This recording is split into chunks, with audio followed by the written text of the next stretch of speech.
Alright traders, we're back. Market analytics, this time following up on our bearish position with the pound versus the Canadian, which is doing spectacularly well above our expectations, and I thought it was a good time to come back and keep you posted on this one. We've been here 5 days ago.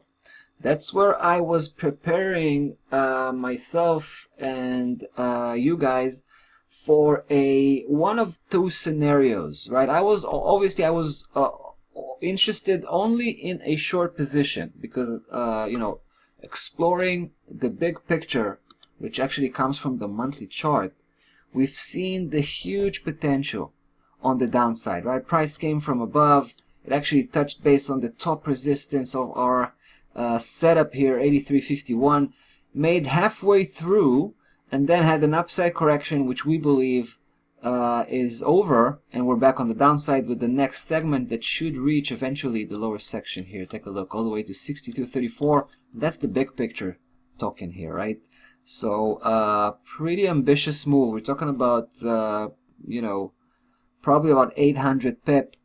Definitely was 800 when we started. Probably right now I think we are in a profit of about 150 pip or so. So it's probably less right now. Yeah, it's probably about 600 pip from this point on. However, last time we were here 5 days ago, price was actually still trading within the purple setup. It was right here before the breakdown.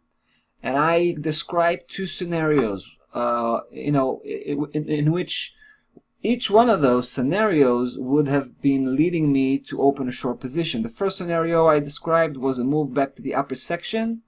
In that case, I was waiting for price to hit it right, to hit that nail right on its head, if it was to move all the way to that higher section here. And of course, the second scenario was for price not be able to actually go all the way up, right? Fail on breaking that 70.39, which it did, and instead break below 69.86, which was my official trigger on the downside to pull the trigger. So you see what happened, right? The second scenario, price broke below 69.86 by the end of the same day. I was talking about this pound Canadian trading opportunity, and as it did, as it closed that day below 69.86, I opened fire the first time. Later on, pretty much the next day actually, I decided to keep pulling the trigger. The second time, open fire again, and the third time just a couple of hours ago. So I'm basically building up a decent sized position going downwards, and I really like the negative momentum that is kicking in here, merciless. I should say that we still have a long way to go, right? So I'm not sure we're going to be able to take this in one shot, meaning price may at some point go enter into an upside correction, right? So we definitely want to be careful, because this is like I said, it's the medium to long term cycle. We should expect a significant technical correction at some point. Now I should also mention the next step, my next step here. At this point you can see that my stop loss level is still in its initial placement, 172. That's where I placed it when I established this short position. Now it's probably a good time to begin and adjusting that stop loss level according to the negative momentum we have here. So the next step would be to push that stop loss level by 80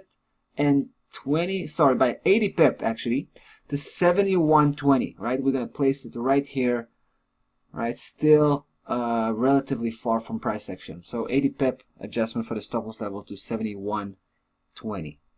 Alright guys, that's about that for the pound versus the Canadian, looking pretty bearish, and that's another statement I should say.